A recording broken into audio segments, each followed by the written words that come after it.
بسم اللہ الرحمن الرحیم۔ درباری ٹی وی پر آپ سب کو خوش آمدید کہتے ہیں۔ شادی کی تیاریاں اپنے عروج پر تھیں۔ سلطان ہاؤس کو دلہن کی طرح سجایا جا رہا تھا۔ ہر طرف خوشیاں ہی خوشیاں تھیں۔ سب لوگ خوش تھے سوائے ایک انسان کے، حالانکہ انہیں سب سے زیادہ خوش ہونا چاہیے تھا، مگر وہ خوش نہیں تھی۔ علیہ، تمہیں پتہ ہے میں کتنا خوش ہوں۔ میں تمہیں اپنی کیفیت بتا نہیں سکتا، نہ ہی میرے پاس وہ الفاظ ہیں۔ میں نے سوچا نہیں تھا کہ میں تمہیں اتنی جلدی حاصل کر لوں گا۔ ہم ایک ہونے والے ہیں علیہ۔ تمہیں پتہ ہے اب مجھ سے بالکل صبر نہیں ہو رہا۔ مجھے بے صبری سے اس وقت کا انتظار ہے جب تم دلہن بنی پورے استحقاق سے میرے سامنے میرے بیڈ پر بیٹھی ہوگی۔ کاش پلک جھپکتے ہی یہ دن گزر جائیں۔ رات کے 12 بج رہے تھے۔ علیہ ابھی کچھ دیر پہلے باہر سے اٹھ کر اندر آئی تھی کہ جبھی شاویز سلطان وہاں چلا آیا۔ آج ان کی اپٹن کی رسم کی گئی تھی۔ ان کی شادی میں صرف 2 دن باقی تھے۔ میں بھی بہت خوش ہوں شاہ۔ مما بابا کے چلے جانے کے بعد تو جیسے میری زندگی رک سی گئی تھی۔ اگر تم مجھے نہ سنبھالتے تو میں سچ میں مر جاتی۔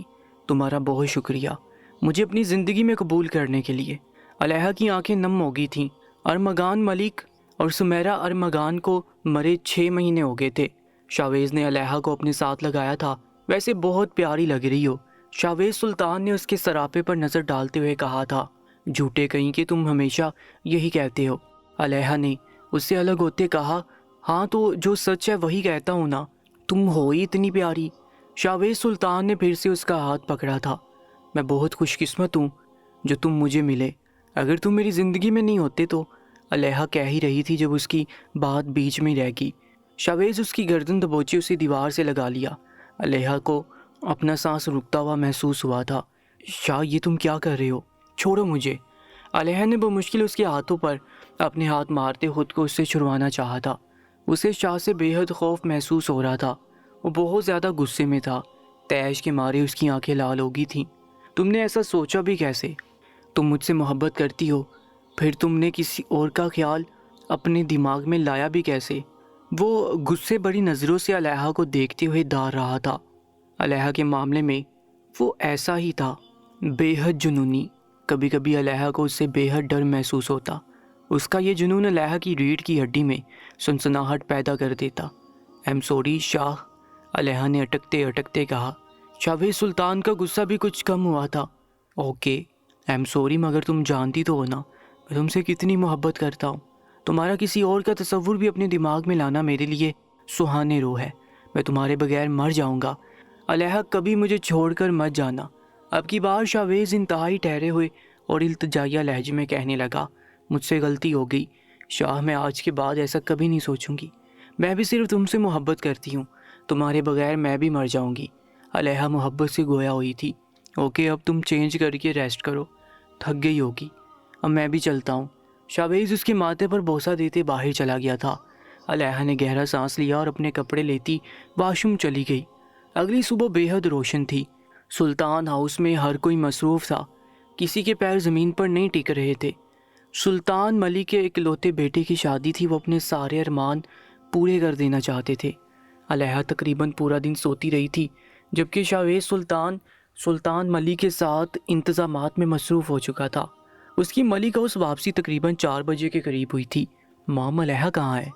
اس کو بلا دیں، اس کو پارلر لے کر جانا ہے۔ اس کو وہاں چھوڑ کر میں نے واپس آ کر ابھی اور بھی بہت سے انتظامات کرنے ہیں۔ کھانا کھانے کے بعد اس نے نصرت سلطان سے کہا۔ کل رات کے بعد سے ابھی تک اس نے علیہ کو نہیں دیکھا تھا۔ اس کے نمبر پر وہ کئی مرتبہ کال کر چکا تھا، مگر علیہ کال نہیں اٹھا رہی تھی۔ بیٹا وہ پارلر جانے کے لیے فریش ہو رہی ہے، تم ایسا کرو کہ تم نے جو انتظامات دیکھنے ہیں وہ دیکھ لو۔ علیہ کو پارلر میں خود لے جاؤں گی، پھر تم واپسی پر اسے لے آنا۔ نصرت سلطان نے چاشنی بڑے لہجے میں کہا۔ لیکن مام، آپ کیسے؟ آپ کو تو اتنے کام ہیں، آپ کیسے جائیں گی؟ آپ رہنے دیجیے، میں خود اسے لے جاؤں گا۔ شاویز سلطان کہنے لگا۔ ارے کوئی کام نہیں ہے، دراصل میں ابھی مارکیٹ ہی جا رہی تھی۔ مجھے اپنی رات کی تقریب میں پہننے والے کپڑے بھی لانے ہیں اور کچھ 2-3 چیزیں اور بھی ہیں۔ میں جاتے ہوئے اسے پارلر چھوڑ دوں گی۔ تم جاؤ جلدی سے، اپنے بابا کے ساتھ کام نمٹاؤ اور پھر خود بھی وقت سے تیار ہو جانا۔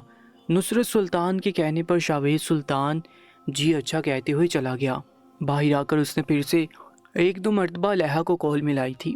اس نے کال تو نہیں ریسیو کی، مگر چند ثانیے بعد شاویز سلطان کو اس کی طرف سے میسج موصول ہوا تھا۔ میں تائی جان کے ساتھ پارلر جا رہی ہوں، ویسے میں بہت لکی ہوں یار، کتنی اچھی ساس ملی ہے جو بہو کو خود سجنے سنورنے کے لیے پارلر چھوڑنے جا رہی ہے۔ مگر تم یہ مت سوچنا کہ تمہاری ذمہ داری ختم ہوگی ہے، وقت سے مجھے لینے آ جانا۔ یہ نہ ہو تم یہاں تیاریاں کرتے رہو اور وہاں سجی سنوری دلہن کو کوئی اور اڑا کر لے جائے۔ ساتھ ہی ساتھ علیحہ نے ہنسنے اور سوری والے ایموجیز بھی بھیجے تھے۔ شاویز سلطان کا دماغ اس کے میسج کی آخری لائن پڑھتے جھٹ سے گھوما تھا۔ یہ لڑکی 24 گھنٹے میں یہ دوسری بار اس کے جنون کو ہوا دے چکی تھی۔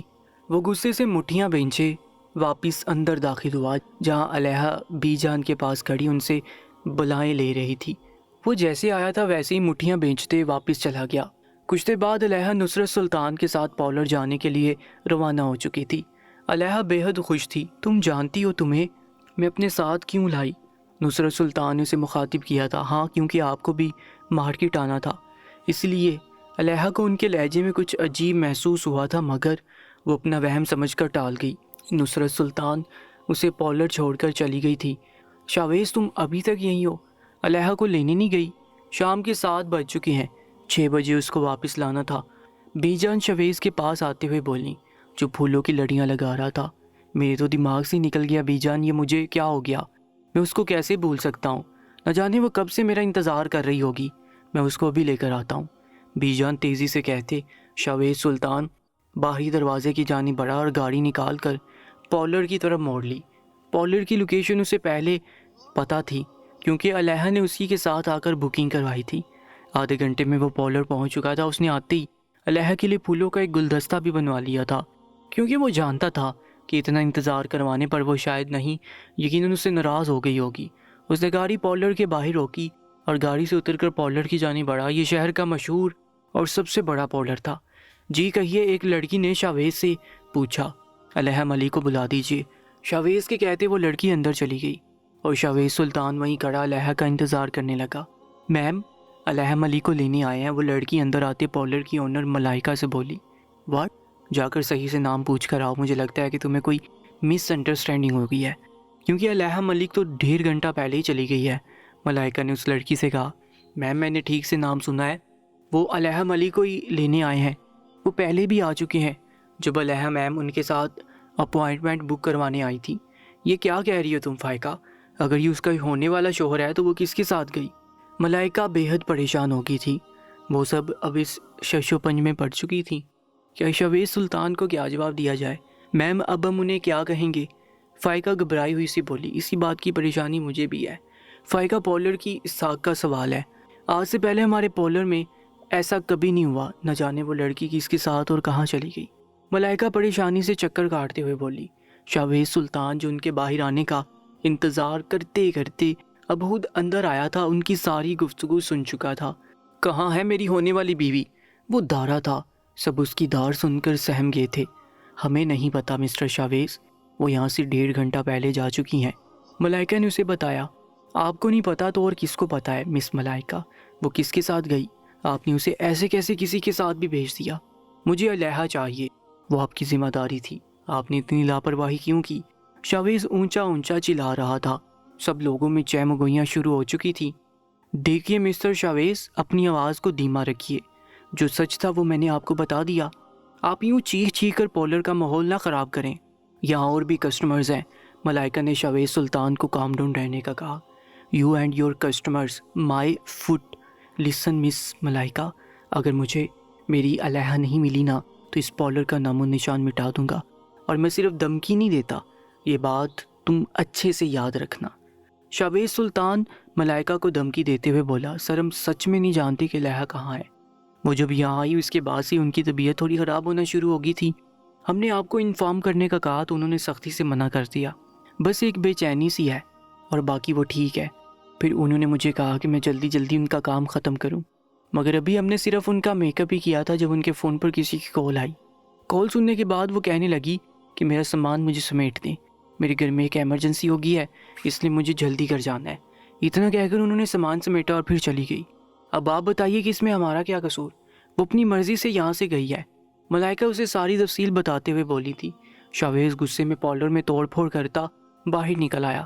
گاڑی میں بیٹھ کر اس نے گاڑی سٹارٹ کی اور دوسرے ہاتھ سے موبائل لے کر اس پر علیحہ کا نمبر ڈائل کرنے لگا۔ مگر علیحہ کا نمبر مسلسل بند آ رہا تھا۔ کہاں چلی گئی یہ لڑکی؟ شاویز نے غصے سے اپنا ہاتھ سٹیئرنگ پر مارا تھا۔ ساری طرف اسے دیکھتے وہ گھر پہنچ چکا تھا، یہ سوچ کر کہ شاید علیحہ خود ہی گھر آ گئی ہو اور صرف اسے تنگ کر رہی ہو۔ گھر پہنچ کر وہ سیدھا علیحہ کے کمرے میں گیا تھا، مگر ویران پڑا کمرہ اس کا منہ چڑھا رہا تھا۔ کچھ سوچ کر وہ اپنے کمرے میں گیا، لیکن وہ وہاں بھی نہیں تھی۔ پھر ایک ایک کر کے اس نے سارے کمرے چیک کر لیے تھے، مگر علیحہ گھر میں کہیں بھی نہیں تھی۔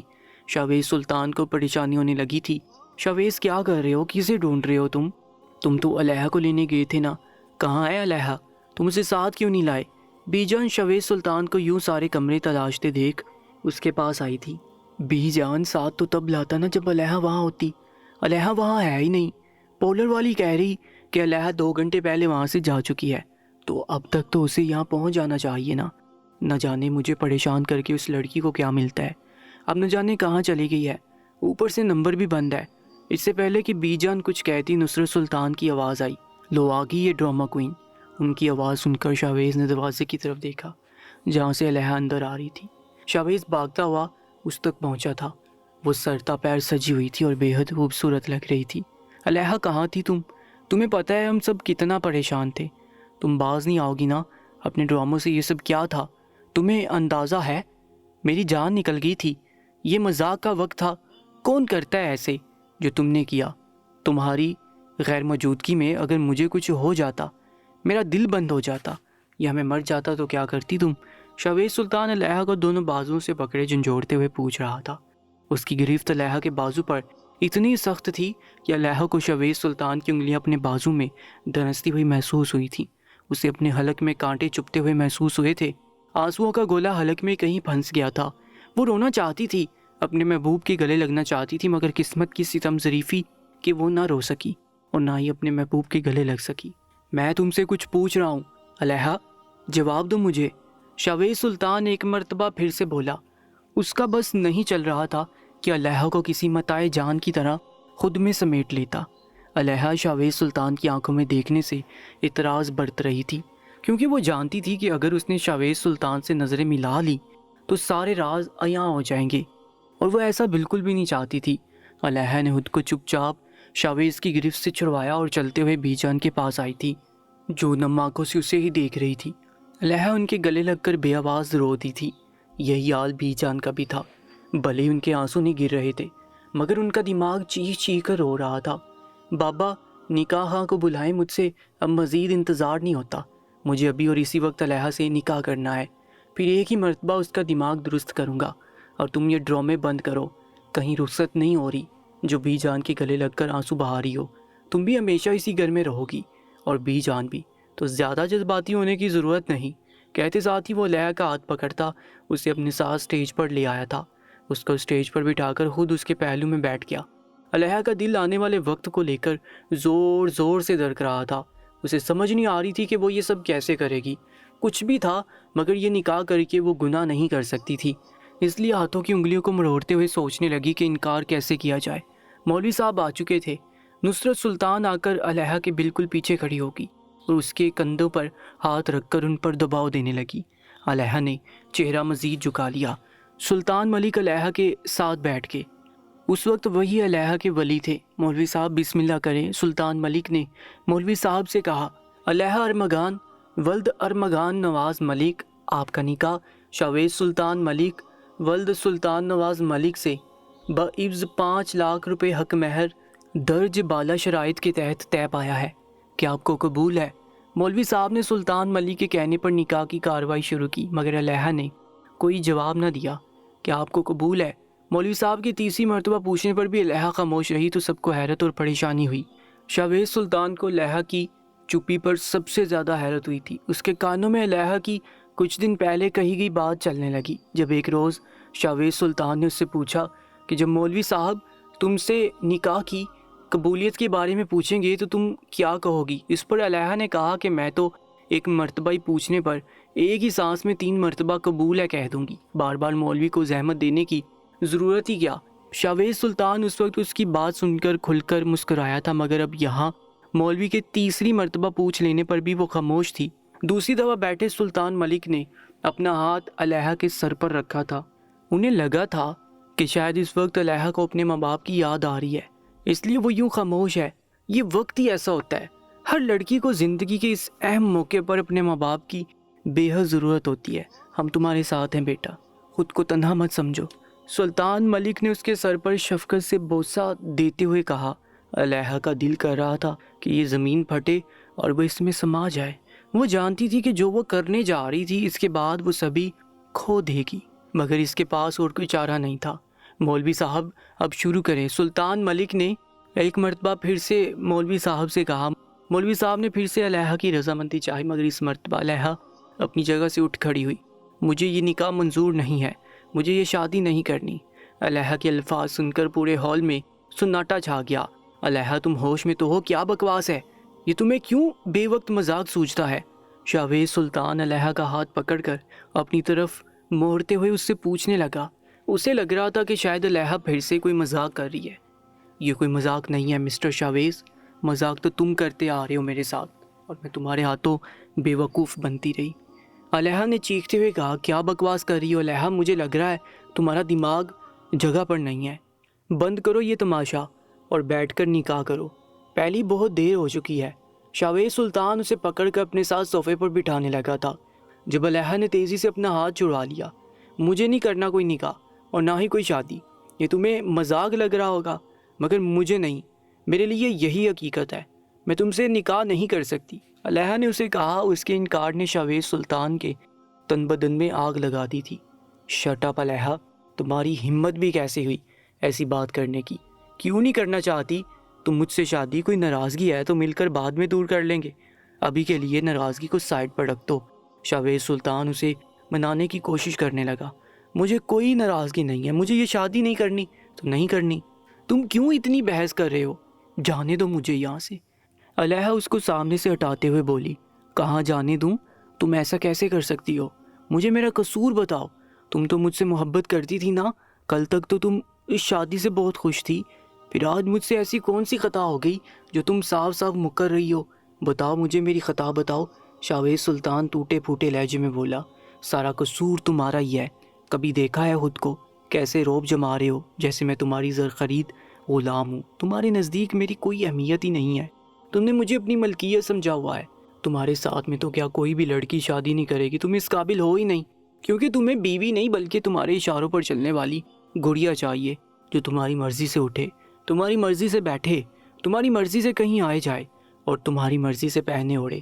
میں اتنی پابندیوں میں نہیں رہ سکتی مسٹر شاویز، میری اپنی بھی کوئی زندگی ہے، اپنی کوئی چوائس ہے، اپنی بھی کوئی مرضی ہے، اس لیے میں تمہارے ساتھ شادی نہیں کر سکتی۔ علیحہ شاویز اس کے سامنے کھڑی جانے کیا کیا بولے جا رہی تھی۔ علیحہ بند کرو اپنی بکواس، جو کچھ منہ میں آ رہا ہے بولے جا رہی ہو۔ کیا ہو گیا تمہیں میں نے کب پابندیاں لگائی ہیں؟ میں نے کب تمہیں کہیں آنے جانے سے روکا؟ میری اور تمہاری پسند تو ایک ہے، تو پھر تم ایسی باتیں کیوں کر رہی ہو؟ شاویز سلطان کو یقین نہیں آ رہا تھا کہ علیحہ کیا کچھ باتیں کر رہی ہے۔ میری اور تمہاری پسند کبھی ایک نہیں تھی شاویز سلطان، اور نہ ہی کبھی ایک ہو سکتی ہے۔ علیحہ نے دو بدو جواب دیا۔ تو پھر وہ سب جو مجھ سے محبت کے دعوے، محبت کی باتیں، وعدے، قسمیں، وہ سب کچھ کیا تھا؟ جواب دو مجھے۔ شاویز سلطان چلایا۔ وہ سب صرف وقت گزاری تھا شاویز سلطان، صرف اور صرف وقت گزاری تھا۔ حقیقت تو یہ ہے کہ مجھے کبھی تم سے محبت تھی ہی نہیں۔ ہاں تم میرے لیے بہتر آپشن تھے، صرف تب تک کہ جب تک مجھے میرا بہترین آپشن نہیں ملا۔ اب جب کہ مجھے تم سے بہتر شخص مل چکا ہے تو میں کیوں تمہارے ساتھ اپنی زندگی جہنم بناؤں؟ علیحہ اسے نظریں چراتے ہوئے بولی۔ علیحہ، شاویز سلطان نے بے ساختہ اپنے دل کو سنبھالا تھا جو رکنے کے قریب تھا۔ علیحہ، یہ سب جھوٹ ہے، کہو کہ یہ سب جھوٹ ہے، تم صرف مجھ سے محبت کرتی ہو، تم مجھے بتاؤ تم کس کے کہنے پر یہ سب کر رہی ہو؟ میں وعدہ کرتا ہوں میں کسی کو نہیں چھوڑوں گا، تم مجھے بتاؤ تم کس کے کہنے پر یہ سب کر رہی ہو؟ یہ تمہارے الفاظ نہیں ہیں علیحہ، میں تمہیں اچھے سے جانتا ہوں، یہ تمہارے الفاظ ہو ہی نہیں سکتے۔ شاویز سلطان علیحہ کا چہرہ اپنے ہاتھوں میں بھر کر بولا تھا۔ یہی سچ ہے شاویز سلطان، اور اس حقیقت کو تم جتنی جلدی تسلیم کر لو اتنا ہی اچھا ہے۔ علیحہ اس سے رخ موڑ گئی تھی۔ علیحہ میری بچی ایسا نہ کرو، میرا بیٹا تم سے بہت محبت کرتا ہے، اگر ہم سے کوئی غلطی ہوئی ہے تو ہم تم سے معافی مانگتے ہیں، مگر میرے بیٹے کے دل کو یوں مت توڑو، اور وہ تم پر اپنی جان چھڑکتا ہے، وہ تمہارے بغیر مر جائے گا۔